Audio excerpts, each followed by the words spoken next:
Okay, so the fastest way to go to 20 pull-ups and 30 dips. This is what we're going to be covering today. And it doesn't matter if you're a total beginner and you can just do a few pull-ups and dips, or you can do, for example, 5 to 10 pull-ups and 10 to 15 dips. This method is going to help you in both ways. So first of all, I'm going to put a video of me doing 20 pull-ups and 30 dips so that you can actually be sure that I know what I'm talking about and that I can do these repetitions. And also keep in mind that I was filming this at the end of my workout and I was doing a lot of muscle ups, so I was already pretty fatigued.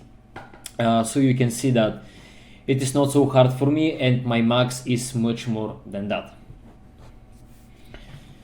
Okay, now that we can go further, first of all, we are going to go through the top 5 principles that you must follow if you actually want to increase your repetitions. First of all, specificity / technique. Second of all, frequency, training method, recovery, and tracking.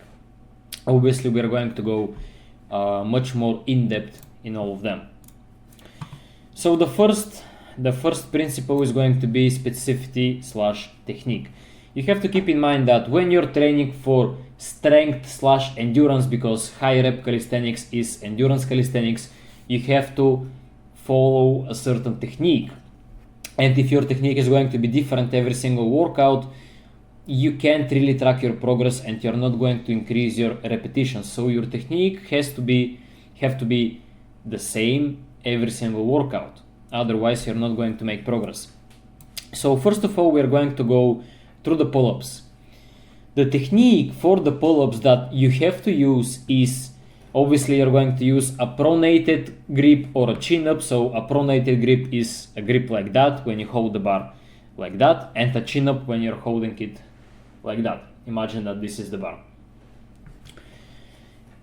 They're pretty much the same, like this is going to target your biceps a little bit more, but it's not a big difference. But just, combine them and use them both. They're both good. The second thing for the technique that you have to remember and understand is that you're going to use a false grip, and also you're going to use shoulder wide grip. So what is a false grip?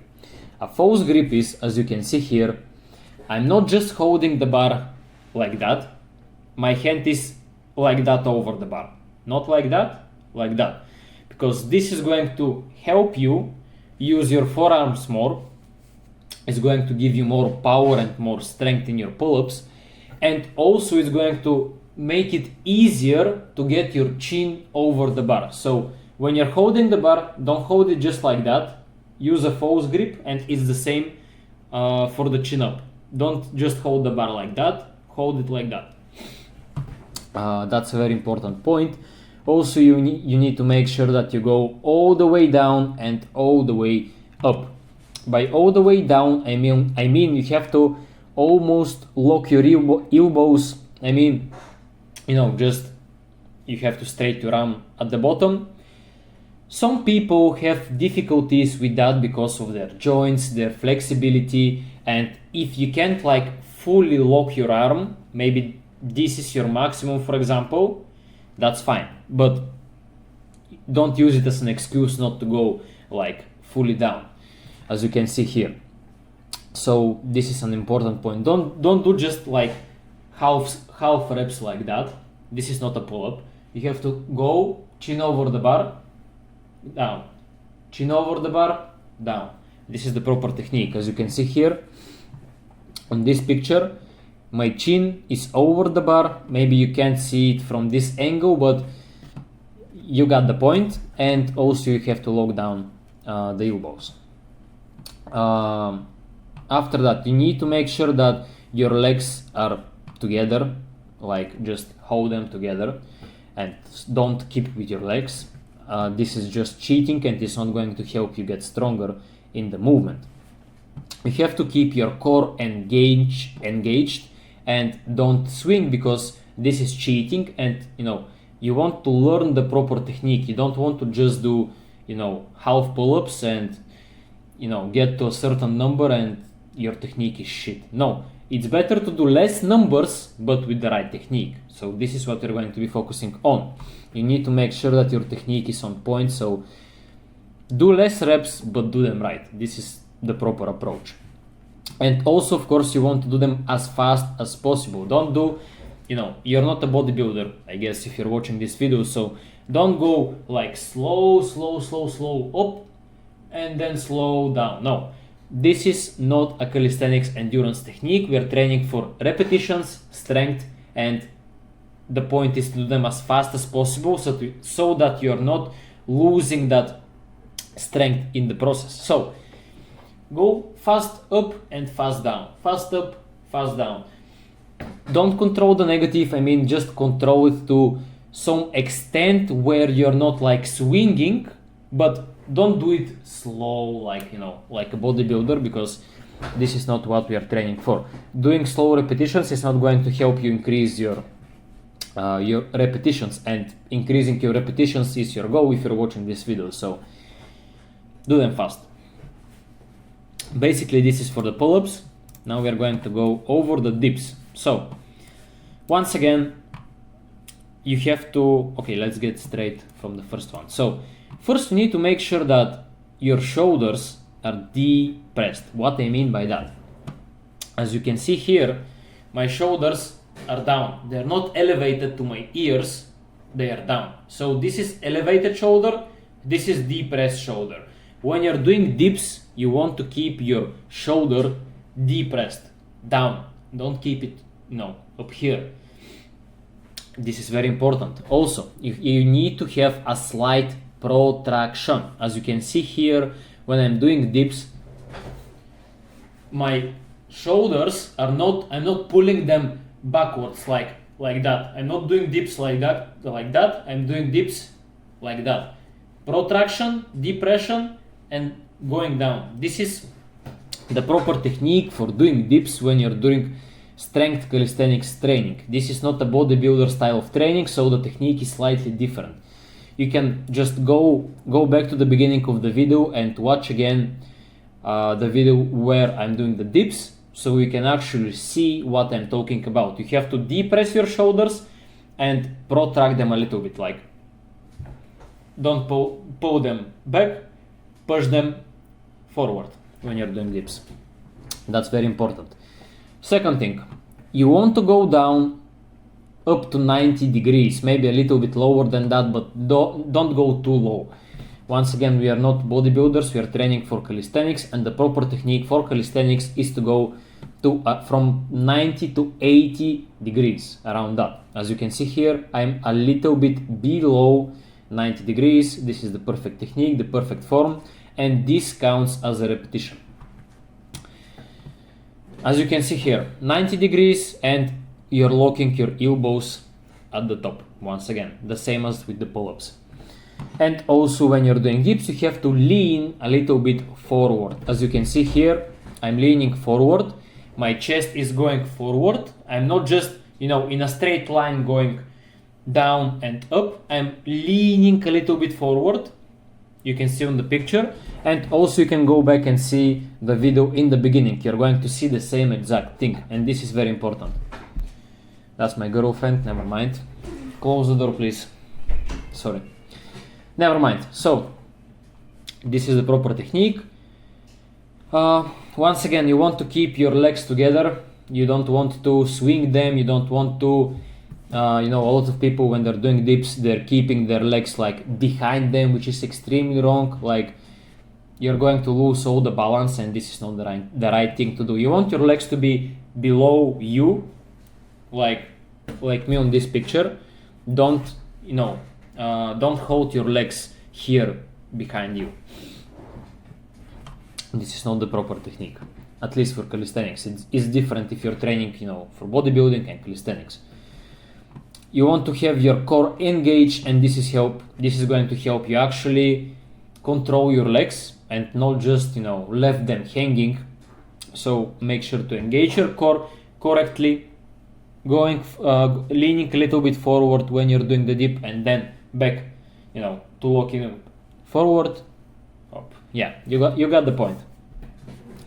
And also, of course, the same as with the pull-ups, you want your tempo to be fast because we are doing a lot of reps. We are not training for, obviously we want to get some muscles out from that, and you're going to get some muscles, but the main focus is strength and, repetitions. We want to do them fast and we want to do a lot of reps. So we want to do them as fast as possible. You don't want to go slow like a bodybuilder and after that, slow up. No.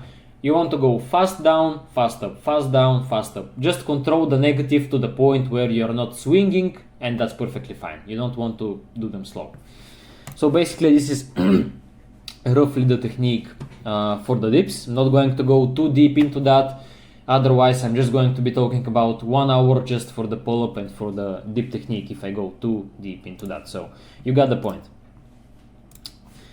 So the next thing that we are going to go through is frequency. How often should you train pull-ups and dips in order for you to increase your repetitions? If you're a total beginner and let's say that your max pull-ups are from 3 to 10 repetitions and you can do from 5 to 15 dips, you're a beginner and you should be training 2 times per week approximately, and you're going to do 2 full body workouts. So 2 times per week you're going to train the dips and the pull-ups in one workout, basically push and pull together, because if you're going to train 4 times per week it's going to be too much for you. So start 2 times per week. In the future you're going to increase it a little bit. Obviously you can add some cardio or some leg workout in between, but especially for the dips and pull-ups you're going to train 2 times per week, full body. If you're an intermediate athlete and you can do, for example, from 10 to 15 pull-ups and from 15 to 20 dips, you can train from 2 to 4 times per week. And this is an important thing that you should remember. If you're going to train 2 times, you have to do full body workouts like push and pull at the same day. And if you're going to train 3 times, you can still do 3 full body workouts, basically 3 times per week, training dips and pull-ups at the same time.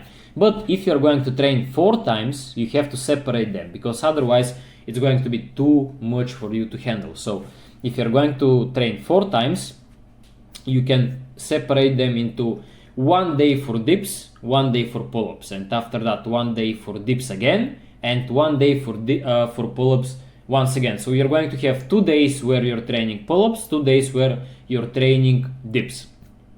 And once again, you can add some cardio or some leg training, outside of those days.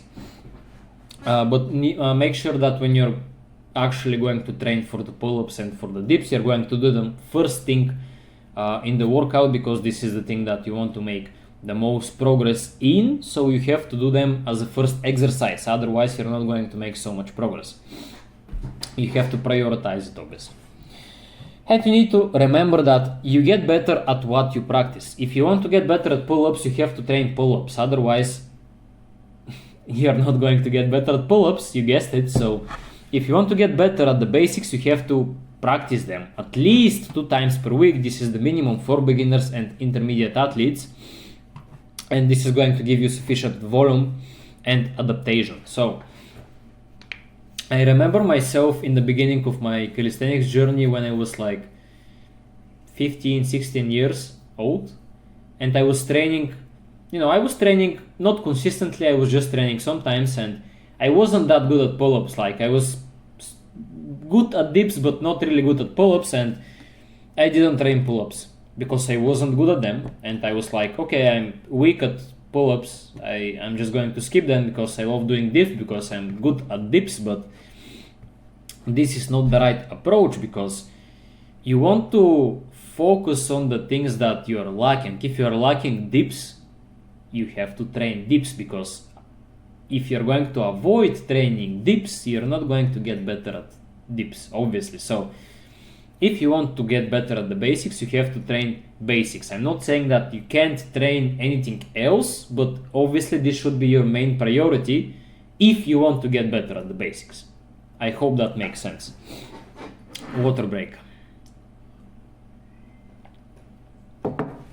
Okay, let's get further. So this is the interesting part, the training method, how you're actually going to train and how you're actually going to increase your repetitions. First of all, you need to remember that going to failure on every set is not the best way to build strength. Yes, if you train every single workout, every single set to failure, eventually, when the time goes by and the months go by, you're going to make some progress, but this is not the fastest way to get stronger. So if you want to get stronger, you have to give enough stimulus to your body, but not fatiguing it to the point of total exhaustion. So you have to push hard enough, but not too hard if you want to get stronger, because pushing to failure on every single workout is not going to give you time to recover, and you're not going to be ready for the next workout, so you're just going to be overtraining and you're not going to get much stronger. Maybe you're going to build a little bit more muscle mass, but you're here to increase your repetitions, not to focus on building more muscle mass. So keep that in mind. And this is actually the method that we are going to use for you to increase your repetitions, the linear progression. So what does it mean? Let's say that you're a total beginner and you can just do 3 pull-ups for one set, like this is your maximum. So this is going to be your first workout using this method. For example, week 1, you're doing pull-ups. We're going to use pull-ups. For example, you're doing your first set, you're doing 1 repetition, and you have 2 reps in reserve. RIR means reps in reserve. Basically, it means how many reps you can do. If 3 pull-ups is your maximum, you're doing 1 rep, you can do 2 more reps. So you have 2 reps in reserve that you're not using because you don't want to go to failure.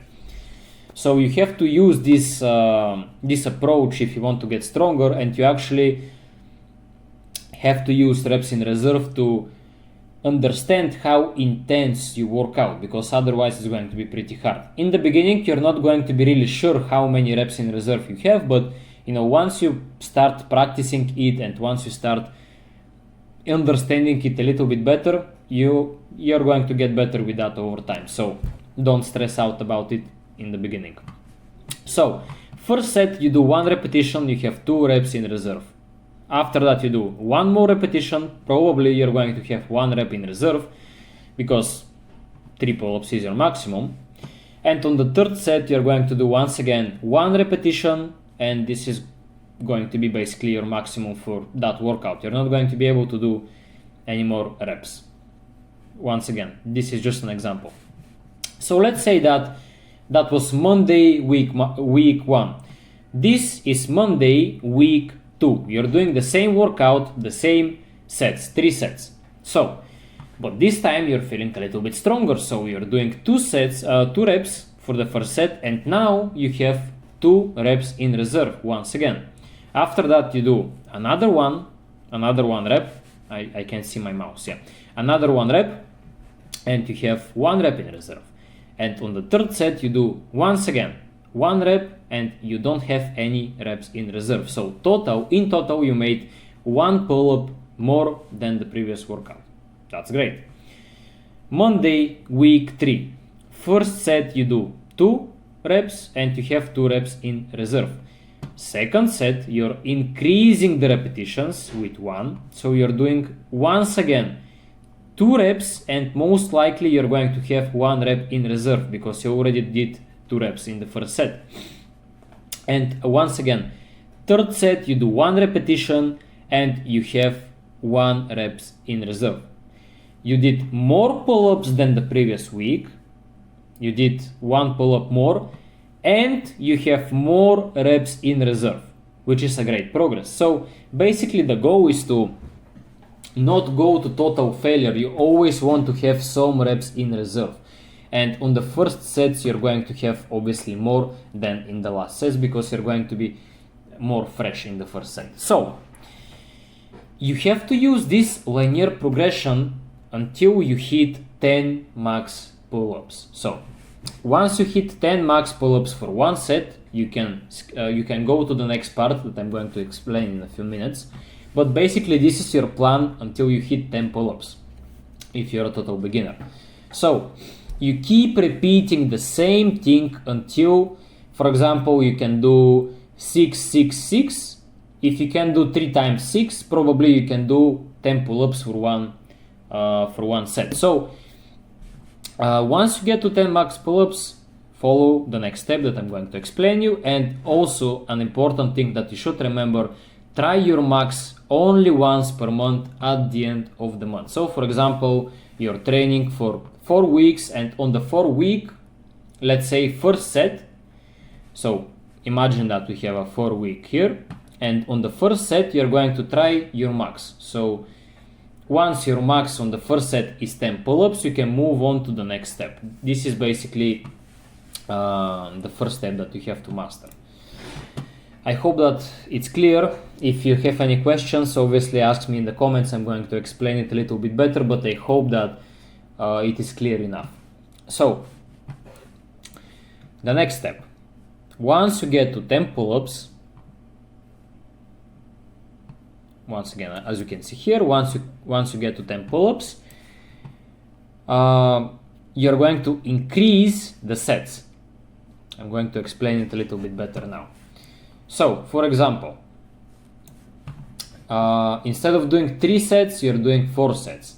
Now you're doing 6 for the first set, because your max reps are 10, so you have 4 reps in reserve. Second set 6, after that you have 3 reps in reserve, after that the same, and on the fourth set you have 2 reps in reserve. So overall you did,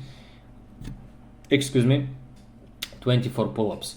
So week 2, you're increasing the reps once again. Now you do 7, and you have to manage also your reps in reserve. Now you do 7, and you have probably 4 reps in reserve because you're getting stronger. Second set you do 7, you have 3 reps in reserve, and so on, so on, and so on.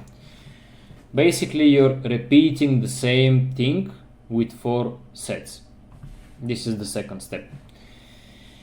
So once you get to 10 pull-ups per every set, once you can do 10, 10, 10, 10, once you can do 40 pull-ups for 4 sets, you can increase the sets up to 6 and keep repeating it until you hit 20 pull-ups.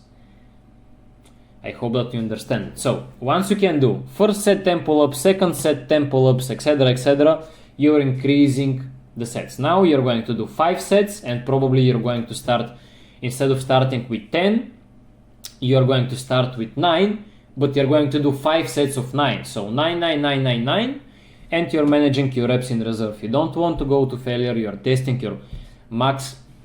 You're testing your 1 rep max only 1 time per month, and this is going to be at the end of the month. And basically, if you keep repeating the same structure, you're going to hit your max 20 pull-ups in a few months, maybe 3 or 5 months, depends on your level. But just by following this simple structure, you can increase your pull-ups, and basically it's the same thing for the dips, the same structure. I'm just giving you an example with the pull-ups. So just keep repeating it, and once you have, like, for example, let's say that on the first set you can do 15 pull-ups, 15 on the third set again, 14, 14, probably you're already going to be able to do 20 pull-ups. So once you get to the point where you can do 4 sets of 15 pull-ups, approximately you're going to be able to do 20. So you just repeat the same structure over and over again. This is the third principle that you have to understand. Now let's get to the next one, which is going to be recovery. Because if you're not recovering well, nothing is going to work out. So none of that matters if you don't recover properly. What I mean by recovery, you need to make sure that you have enough rest days, that you're not overtraining. For example, don't train on Monday dips and on Tuesday again dips. You're not going to have enough rest between the 2 sessions, and you're not going to make progress. Do it like that. For example, Monday train dips, Tuesday train pull-ups, Wednesday do cardio, and on Thursday train again dips. So you have at least 2 days before the 2 sessions. So make sure to have enough rest. Try your max only one time per month. I already explained that, but this is very important, so you need to understand that and actually follow the plan, not just, doing some random stuff like, oh, I'm feeling very strong today, so I'm going to do my max pull-ups. No, follow the plan, do your max only at the end of the month. You have to be on point with your diet. Obviously, I'm not going to go too deep into that because it's going to be very long video otherwise, but just make sure to eat clean. Like, eat a lot of eggs, eat a lot of meat, eat clean, don't eat bullshit. It's not that hard. Just eat unprocessed food and you're going to feeling amazing.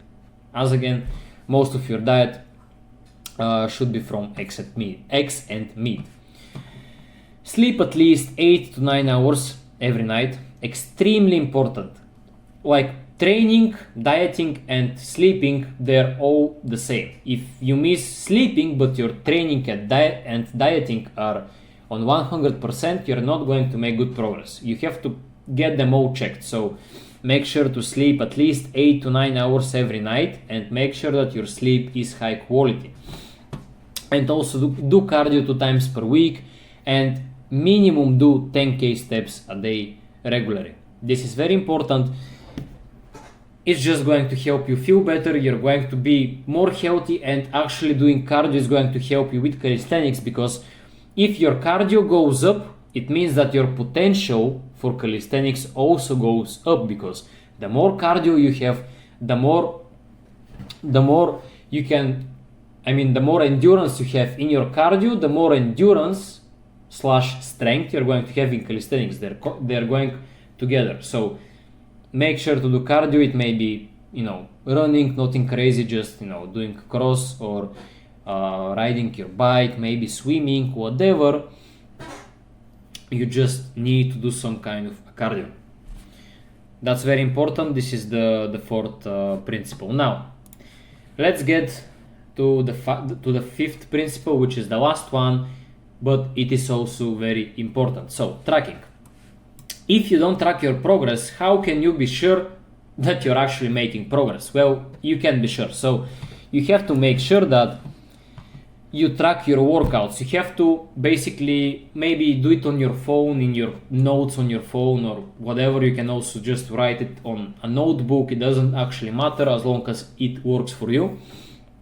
You have to write every single workout. How many reps in reserve you had? How was your rest time? Yeah, by the way, I forgot to mention that when you're training, let's get back to the training. When you're training, make sure that you rest between sets for 3-4 minutes, 5 if you need 5 minutes to rest, because you're training for strength.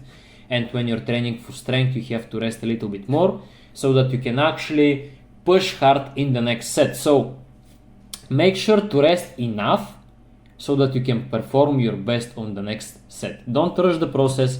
Give yourself some rest between sets. That's good. Don't be afraid to do that.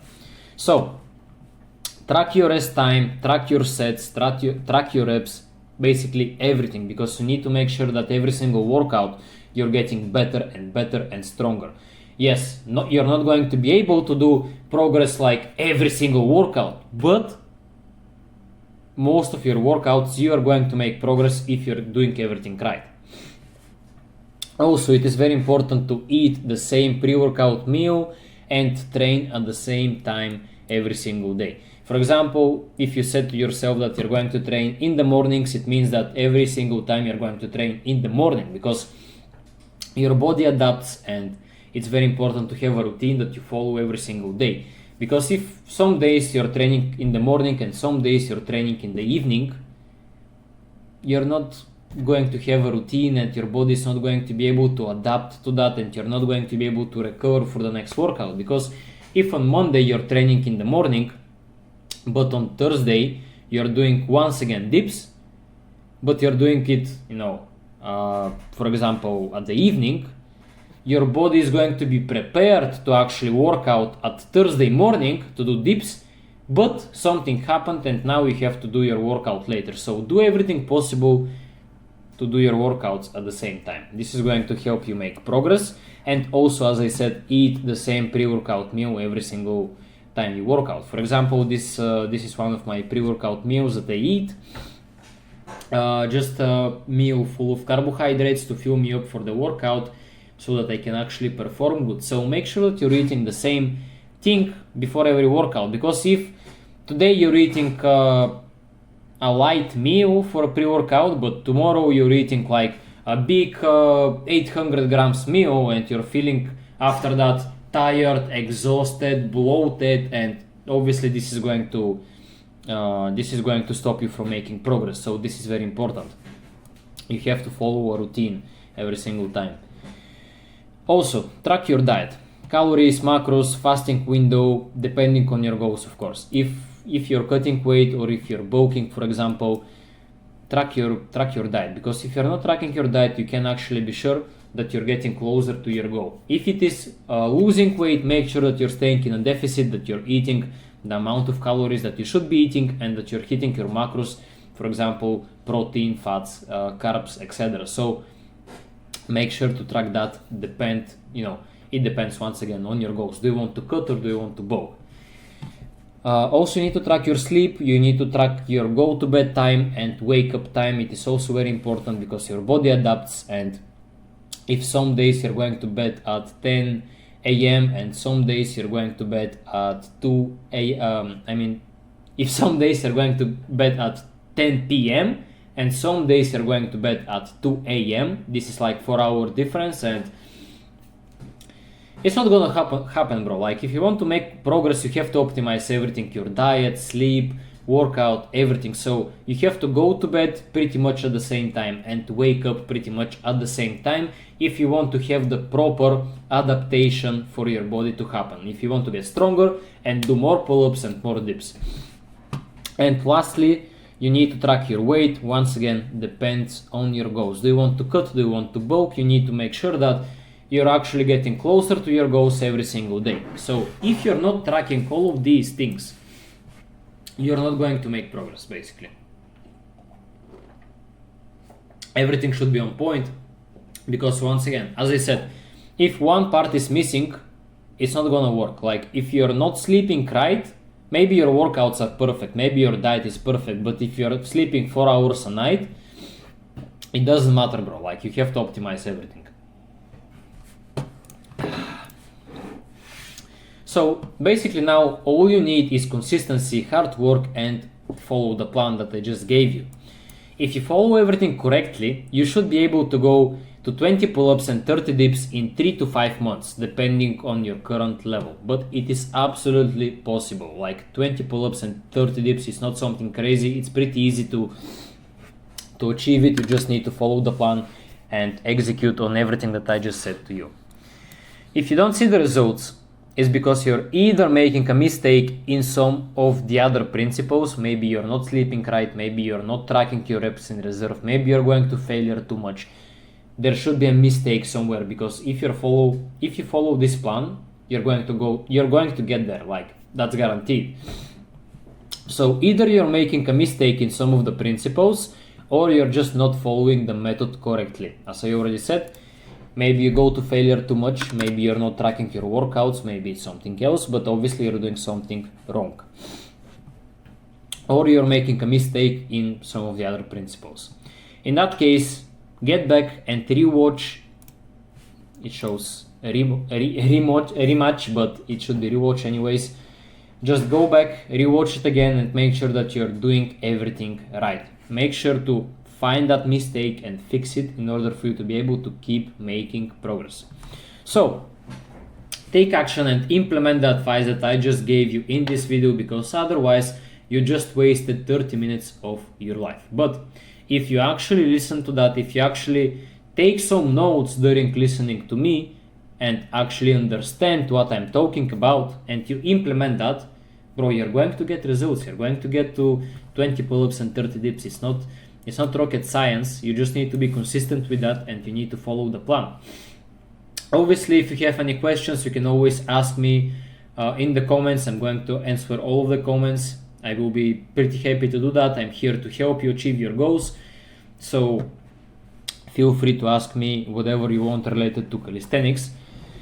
So yeah, also I'm going to leave my Instagram in the description. You can follow me on Instagram. I'm posting every single day a lot of stories, a lot of knowledge. You're going to learn a lot.